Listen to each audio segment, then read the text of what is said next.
یہ ایک کھلی حقیقت ہے کہ جماعت احمدیہ کے مخالفین کی ہر ایک تحریک کی بنیاد کلیتاً جھوٹ پر مبنی ہوتی ہے، چاہے یہ مخالفت عقائد کے میدان میں ہو یا جماعت احمدیہ کے بانی اور آپ کے خلفاء کی کردار کشی سے متعلق ہو۔ مخالف مولویوں کا مدار اس بارے میں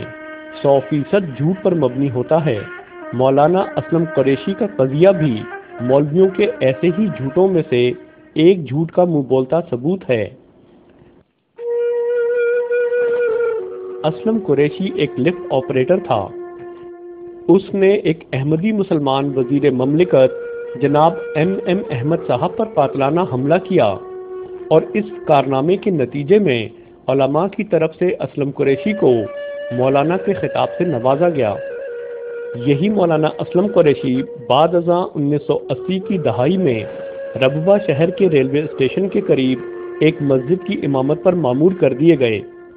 یہاں ان کا کام رات دن جماعت احمدیہ اور اس کے بزرگوں کے خلاف مسجد کے لاؤڈ اسپیکر کے ذریعے بد زبانی اور بد کلامی کرنا تھا۔ اسی دوران یہ مولانا صاحب اچانک غائب ہو جاتے ہیں۔ ان کا غائب ہونا تھا کہ احمدی مخالف مولویوں نے خلیفہ وقت اور جماعت احمدیہ کے خلاف جھوٹی اور بھیانک الزام تراشیوں کا ایک طوفان کھڑا کر دیا۔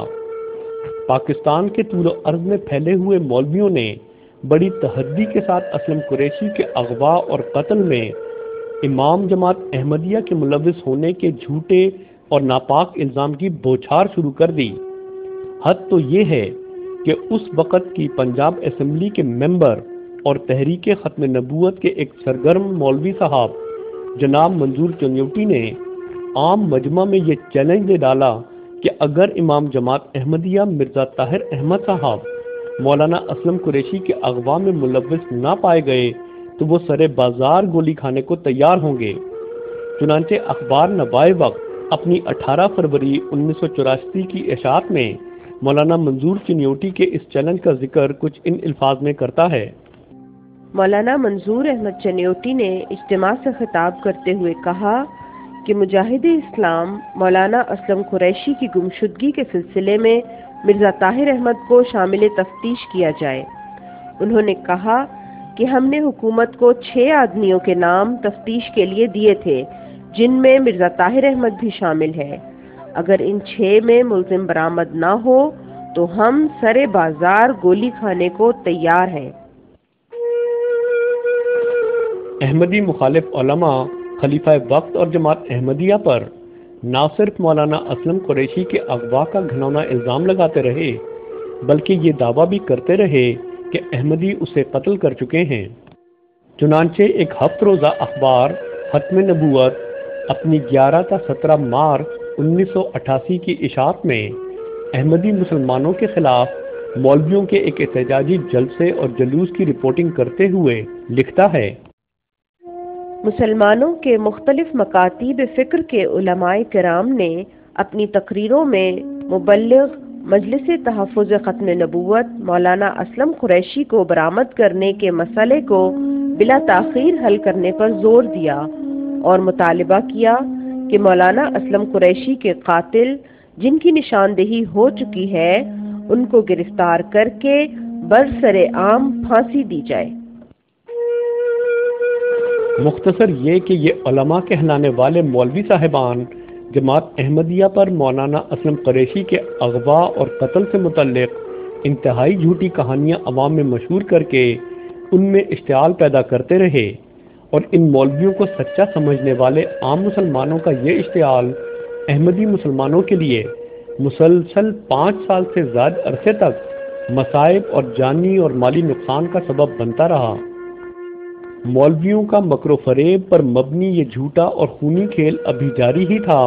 کہ 12 جولائی 1988 کی شام اچانک پاکستان ٹی وی پر مولانا اسلم قریشی نمودار ہوئے۔ مولانا اسلم قریشی نے ٹی وی پر پوری قوم کے سامنے یہ اعتراف کیا کہ انہیں کسی نے اغوا نہیں کیا تھا بلکہ وہ گھریلو پریشانیوں اور اقتصادی بدحالی کے باعث خود ہی گھر سے چلے گئے تھے۔ انہوں نے بتایا کہ وہ سندھ کے مختلف دیہاتوں سے ہوتے ہوئے بلوچستان اور پھر وہاں سے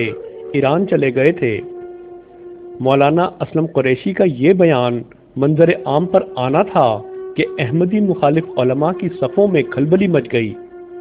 اور وہ اپنے مکر و فریب اور گھنونے جھوٹ کا پردہ چاک ہوتا دیکھ کر کھسیانی بلی کی طرح کھمبا نوچنے لگے۔ چنانچہ یہ مولوی حضرات اپنے ساتھی کی زندگی کی خبر پر خوش ہونے کے بجائے اپنے جھوٹ کے کھل جانے کے باعث بدحواسی کے عالم میں انتہائی احمقانہ بیان بازی کرنے لگے۔ ان احمقانہ بیانات میں سے سب سے دلچسپ بیانات اس وقت کے مجلس تحفظ ختم نبوت کے نائب امیر مولانا مفتی احمد الرحمان صاحب کے ہیں۔ روزنامہ نوائے وقت مورخہ 13 جولائی 1988 کے مطابق مولانا مفتی احمد الرحمان صاحب نے دعویٰ کیا کہ یہ وہ اسلم قریشی نہیں ہے۔ چنانچہ مذکورہ اخبار لکھتا ہے، یہ مولانا اسلم قریشی نہیں۔ مولانا مفتی احمد الرحمان کا بیان۔ مجلس تحفظ ختم نبوت کے نائب امیر مولانا مفتی احمد الرحمان نے ریڈیو اور ٹیلی ویژن کے ذریعے مولانا اسلم قریشی کی بازیابی کے سلسلے میں جاری کی جانے والی خبر کو قطعی بے بنیاد اور شرانگیز قرار دیا ہے اور کہا ہے کہ جس شخص کو ٹیلی ویژن پر اسلم قریشی بنا کر پیش کیا گیا ہے مولانا اسلم قریشی نہیں ہے بلکہ کوئی اور ہے جس کے منہ سے خود ساختہ کہانی منسوب کی گئی ہے، اور اگر وہ مولانا اسلم قریشی ہے تو پھر اغوا کے بعد 6 سال تک ان کی برین واشنگ کی گئی ہے۔ اخبار جنگ کی زینت بننے والے مولانا مفتی احمد الرحمان کے بیان کے مطابق مولانا اسلم قریشی کا ٹی وی پر وہ بیان جس میں انہوں نے مولویوں کے مکروہ اور گھنونے جھوٹ کا بھانڈا پھوڑ دیا تھا، وہ بیان دراصل جعلی اور فرضی ہے اور محض ہیپناٹزم کا نتیجہ ہے۔ مزید یہ کہ مجلس تحفظ ختم نبوت کے نائب امیر اس بارے میں حکومت سے مباہلہ کرنے کو بھی تیار ہیں۔ چنانچہ مذکورہ اخبار لکھتا ہے، اسلم قریشی کی برین واشنگ کی گئی ہے، مفتی احمد الرحمان۔ مجلس تحفظ ختم نبوت نے تحقیقاتی کمیٹی قائم کر دی۔ مجلس تحفظ ختم نبوت کے نائب امیر مولانا مفتی احمد الرحمان نے ایک بیان میں کہا ہے کہ ریڈیو اور ٹیلی ویژن پر اسلم قریشی کے نام سے ایک شخص کی نمائش کی گئی اور اس کی زبان سے ایک ایسی کہانی منسوب کی گئی جس کا حقیقت سے کوئی تعلق نہیں۔ ہم 100% یقین کے ساتھ کہتے ہیں کہ یہ کہانی جعلی اور فرضی ہے اور حکومت کے ذمہ دار لوگوں سے ہم اس موضوع پر مباہلہ کرنے کے لیے تیار ہیں۔ دراصل اسلم قریشی کے اغوا پر 6 سال تک پردہ ڈالے رکھا گیا اور پھر اس کی برین واشنگ کر کے ذہنی طور پر مفلوج کیا گیا اور ہپنوٹزم کے ذریعے اس کی زبان سے قطعاً غیر معقول اور نہایت بھونڈی اور فرضی کہانی دہرائی گئی ہے، جبکہ حقائق یہ ہے کہ مولانا اسلم قریشی وہ شخص ہے جس نے ایم احمد قادیانی پر اس وقت قاتلانہ حملہ کیا جبکہ وہ قائم مقام صدر کی حیثیت سے چارج لینے جا رہا تھا۔ حقائق تو یہ ہیں